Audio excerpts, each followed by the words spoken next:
নির্বাচন ঠিক মতো হবে কিনা, সহিংসতা হবে কিনা, খুনাখুনি হবে কিনা, এটা আমি প্রেডিক্ট করতে পারি না, এটা আমি করতে চাই না, বাট নির্বাচন হয়ে যাবে, এটা আমি আপনাকে বলতে চাই। এবং সেই নির্বাচনে দেখছিলাম মানে আওয়ামী লীগের পক্ষ থেকে সাবেক প্রধানমন্ত্রী আওয়ামী লীগ সভানেত্রী শেখ হাসিনার পক্ষ থেকে বলা হচ্ছে নির্বাচনের বর্জনের আহ্বান জানানো হচ্ছে। দলীয় নির্দেশনায় নাকি তিনি এই বিষয়ে বলেছেন যে নির্বাচন আওয়ামী লীগের ভোটারদের সমর্থকদের নির্বাচন বর্জনের আহ্বান জানাচ্ছেন। আপনার কাছে নেতাকর্মীদের তো বটেই, মানে এই আহ্বানে কেমন সাড়া মিলবে বলে মনে হচ্ছে? কারণ আমি যেটা দেখছি যে বিএনপির লোকেরা বা জামাতের যারা প্রার্থী হয়েছেন তারা আওয়ামী লীগের ভোটারদেরকে টানার একটা বেশ প্রচেষ্টা তাদের মধ্যে আছে। এই প্রচেষ্টার মধ্যে আসলে নির্বাচন বর্জনের যে আহ্বান সেটি আসলে কতটা কার্যকর হবে?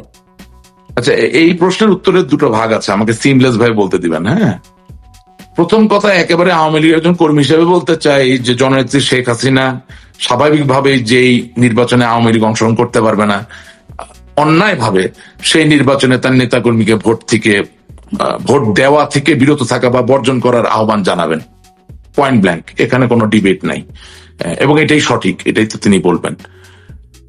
দ্বিতীয়, আমাকে যে বিশ্লেষণের জায়গায় আসতে হয় তাহলে বলতে হয় যে we are too late, we are already too late. The reason being, আমি মাঠের যে পালস বুঝি, যেসব নেতা কর্মীরা কোনো টিভিতে আসে না, টক শোতে আসে না, যাদের জায়গা টেলিগ্রামে হয় না, বা যাদের জায়গা ধরেন হোয়াটসঅ্যাপের ওই আয়োজন করা বৈঠক গুলোতে হয় না, বা যাদের সাথে ধরেন দূরালাপনির মাধ্যমে মানে যেটা চলে আর কি, হ্যাঁ, এগুলো হয় না, তারা দে হ্যাভ অলরেডি ডিসাইডেড কাকে ভোট দিবে। দ্য রিজন বিইং যে তাদেরকে তো বাঁচতে হবে।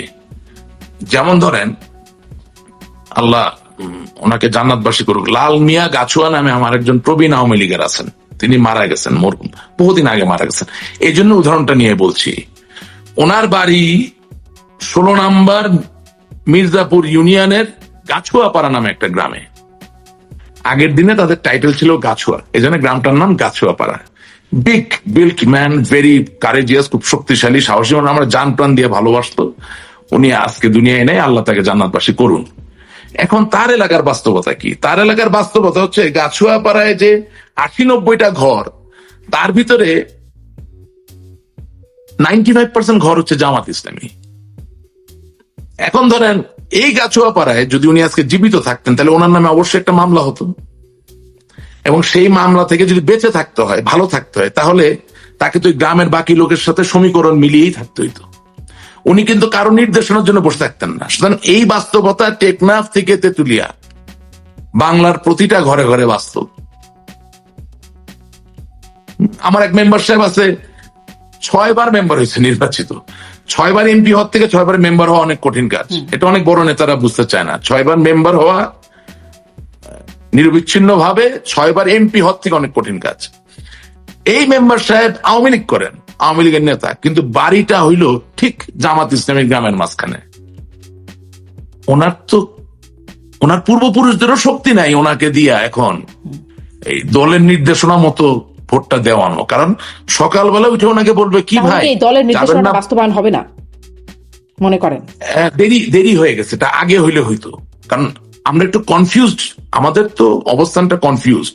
যেমন ধরেন আমার 19টা মামলা, হ্যাঁ, আমার 19টা মামলার ভিতরে একটা মামলার বাদী জামাত ইসলামী, বাকি 18টা মামলার বাদী হচ্ছে বিএনপি। ঠিক আছে,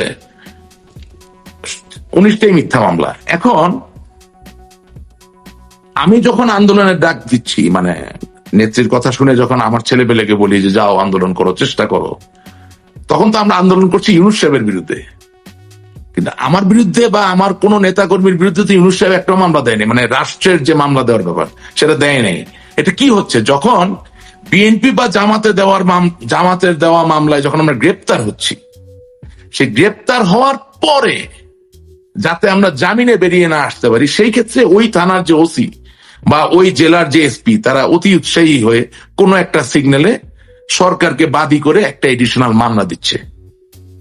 কিন্তু আপনি যে সংখ্যায় গোনেন, তাহলে 100-র মধ্যে 98টা মামলার বাদী হচ্ছে বেসরকারি ব্যক্তি, সেই 98-99 ভাগ বাদী হচ্ছে বিএনপি, 1 ভাগ হচ্ছে জামাত ইসলামী, আর টোটাল সেট এ সেটার 1% হচ্ছে সরকার বাদী হয়ে মামলা দিচ্ছে। তো আমাদের যে আন্দোলন করার যে চেষ্টা, সেটার ফোকাসটা ভুল ছিল। এই জন্য আপনার অনুষ্ঠানে বোধহয় না, আরেকজন অনুষ্ঠানে আমি বলেছিলাম যে বিএনপি যখন ক্ষমতায় চলে আসবে তখন এই মামলা নিয়ে আপনি কার সাথে ইয়ে করবেন, সংগ্রাম করবেন? কারণ এতদিন তো আপনি সংগ্রাম করছেন ইউনূস সাহেবের এগেনস্টে, কিন্তু দেখা যাচ্ছে কোনো মামলাই ইউনূস সাহেব দেয় নাই। তাহলে এখন নতুন করে শত্রুটা তখন কে হবে? সো কিছু কিছু ভুল হয়েছে, কিছু কিছু সমন্বয়হীনতা আছে, এটার জন্য আমাকে চরম মূল্য দিতে হইতে পারে। কিন্তু আমার পক্ষে তো আর স্বাধীনতা বিরোধী কোনো দল কোনোদিন করা সম্ভব না, স্বাধীনতায় বিশ্বাস করি। সুতরাং যেটা সত্য সেটা তো আমাকে বলতে হবে। আমি এই জন্য বলছি, আশা করি আমাকে শাস্তি দিয়ে হইলেও যদি ওনারা সঠিক সিদ্ধান্ত নেন তাহলে লক্ষ কোটি আওয়ামী লীগের নেতা কর্মীদের ভালো হবে। হলাম না হয়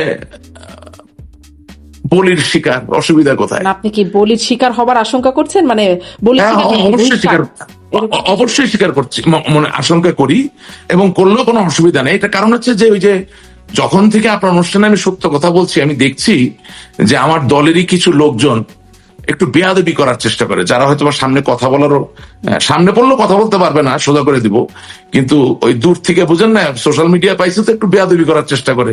সেটা তো ওইসব নেতাদের ইঙ্গিতেই করে যারা ধরেন মনে করে যে আমার দ্বারা তাদের ক্ষতি হতে পারে সত্য কথা বলার